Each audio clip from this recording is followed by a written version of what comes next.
Walmart. Yes, Walmart. The place where you can buy a giant inflatable flamingo, a family-sized tub of mayonnaise, and questionable life choices, all under one enormous roof.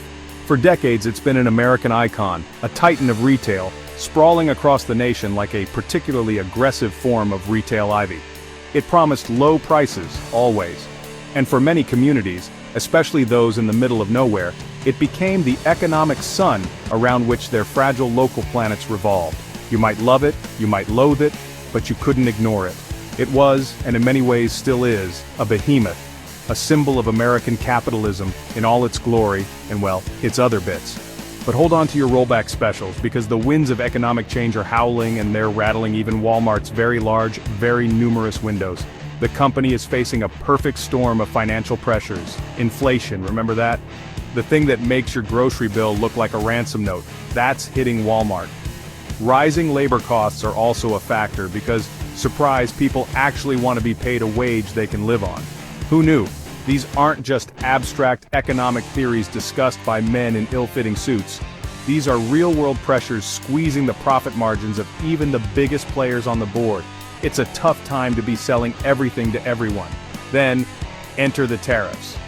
Tariffs, specifically those championed by former President Trump, ostensibly to protect American jobs and stick it to, well, everyone else.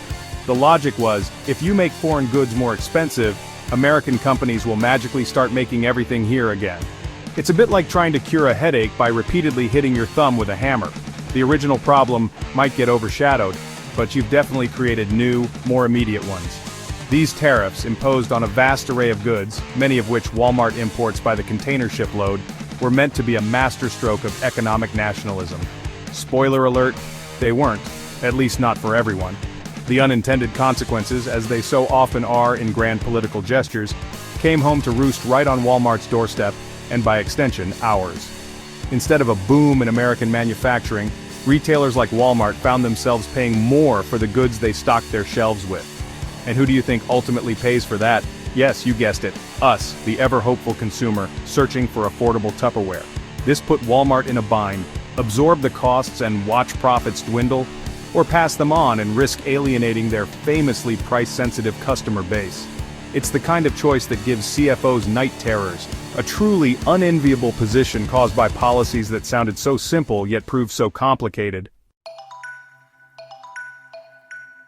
So what does a cornered retail giant do when its back is against the proverbial wall of economic unpleasantness? It gets creative, or depending on your perspective, it gets ruthless. Walmart's response has been a multi-pronged strategy that sounds like a dystopian sci-fi plot: automate, outsource, and cut. First up, automation. Yes, robots are increasingly becoming Walmart's newest and perhaps most compliant employees. They don't ask for raises, they don't call in sick, and they certainly don't unionize. From shelf-scanning bots to automated checkout systems, the machines are marching in, promising efficiency and crucially lower labor costs. It's the future, apparently, and it's surprisingly devoid of water-cooler chat. Next on the survival checklist is outsourcing. If you can't automate a job, perhaps someone somewhere else can do it cheaper. This isn't a new concept, of course, but it's being pursued with renewed vigor. This could mean shifting certain operations to regions with lower wage expectations, or relying more heavily on third-party providers for services previously handled in-house. The corporate offices themselves are consolidating in Bentonville, Arkansas, a move that centralizes power but also signals a retreat from a more distributed workforce. It's a global game of cost-cutting chess, and every pawn, or rather employee, is a potential sacrifice for the king, which in this case is the bottom line. All this strategic realignment, as the corporate jargon likes to call it, inevitably leads to the grim reality of job cuts. And we're not talking small numbers here. In 2024 alone, Walmart shuttered 12 stores across states like California, Georgia, and Ohio. The reason? The classic financial underperformance. Another 11 closures are already slated for 2025. Think about the Walmart neighborhood market in Huntsville, Alabama, closed for not meeting financial targets, leaving 80 people out of work. These aren't just statistics. These are communities losing a major employer and individuals losing their livelihoods. Each closure sends ripples through the local economy, a stark reminder of corporate priorities. And it's not just the familiar storefronts that are vanishing. Walmart is also overhauling its e-commerce operations, which means fulfillment centers are on the chopping block too. For instance, the fulfillment center in Swedesboro, New Jersey, is set to close in March 2025, affecting 113 workers. This follows a similar closure in Oldmans Township, New Jersey in May 2024, which cut 270 jobs. Walmart says it's transitioning to next-generation fulfillment centers, which sounds impressively futuristic. They even offer $7,500 to some laid-off workers if they relocate to these new, often highly automated facilities.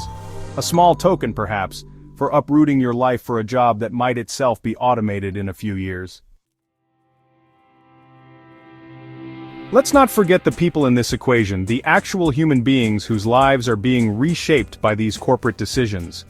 For every store or fulfillment center closure, there are employees facing unemployment, uncertainty, and the daunting task of finding new work in often already struggling job markets. Imagine the anxiety for those 80 workers in Huntsville, or the 270 in Oldmans Township. These aren't just numbers on a spreadsheet, these are families wondering how they'll pay the bills, communities losing friends and neighbors who might have to move away to find work. The transition to a next generation, whatever it is, can be a brutal one for those left behind by the current generation. The impact is particularly acute in small-town America and rural economies. In many of these areas, Walmart isn't just store, it's store. It's often the largest employer, the primary source of groceries, and a central hub of local commerce. When a Walmart closes or significantly downsizes in such a community, the effects can be devastating. It creates a vacuum that's hard to fill. Local businesses that relied on Walmart traffic suffer, and perhaps most critically, it can lead to the creation of food deserts, areas where access to fresh, affordable food becomes severely limited, forcing residents to travel further and pay more or rely on less healthy options. And what about us, the consumers? Well, prepare for your wallets to feel a little lighter. While Walmart's entire brand is built on everyday low prices, the combined pressures of tariffs, inflation, rising labor costs, and the expense of investing in automation and new facilities mean that something has to give. Ultimately, it's likely that prices will creep up.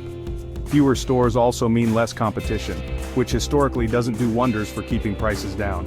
So the very survival tactics designed to keep Walmart afloat could end up costing its loyal customers more at the checkout. The irony is almost as big as their supercenters. Naturally, these developments haven't gone unnoticed by the political class, particularly former President Trump. His reactions have been, shall we say, characteristic. Faced with news of job cuts and economic turbulence partly fueled by his own trade policies, the response often involves threats. Threats to cancel government contracts, threats to impose even more tariffs. It's a playbook that prioritizes strong rhetoric, but the actual effectiveness of these measures in reversing complex economic trends is, to put it mildly, debatable. It's like trying to steer a cargo ship with a canoe paddle. Lots of splashing, not much change in direction. It's important to understand that Walmart's struggles and strategic shifts aren't happening in a vacuum. The entire American retail landscape is undergoing a seismic transformation. We're seeing grocery stores across the U.S. closing at an alarming rate. Coresight Research expects a staggering 15,000 retail locations to shut down in 2025. That's more than double the closures from 2024. Failed mergers, declining foot traffic, the relentless rise of online shopping, high crime rates in some urban areas, and the simple desire to cut real estate costs are all contributing factors. Walmart is a giant, but even giants can be shaken by an earthquake of this magnitude. What's particularly telling is how the narrative around these changes has shifted. Not too long ago, automation and operational streamlining were presented as innovation-exciting, forward-thinking steps towards a more efficient future. Now, for major retailers like Walmart, these same measures are increasingly framed as survival tactics. The gloss of progress has worn thin, revealing the starker reality of a desperate scramble to adapt to a brutal new economic environment. It's less about boldly going where no retailer has gone before, and more about desperately trying not to sink. This isn't innovation, it's a life raft. Walmart's own future plans paint a somewhat contradictory picture, but the underlying trend is clear.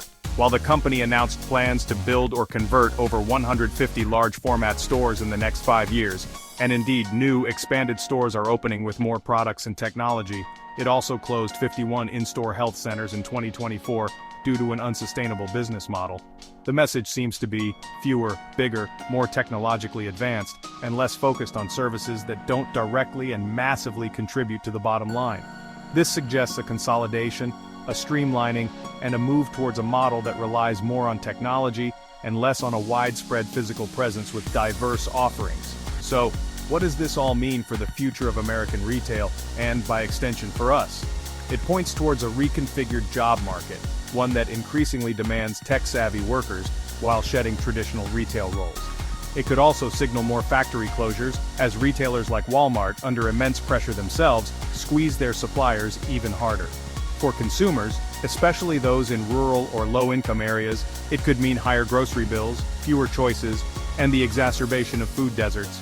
The landscape of American retail is changing, and Walmart's fight for survival is a key indicator of just how profound and potentially painful that transformation will be for many. The always low prices sign might still be up, but the cost of keeping it there is becoming increasingly apparent.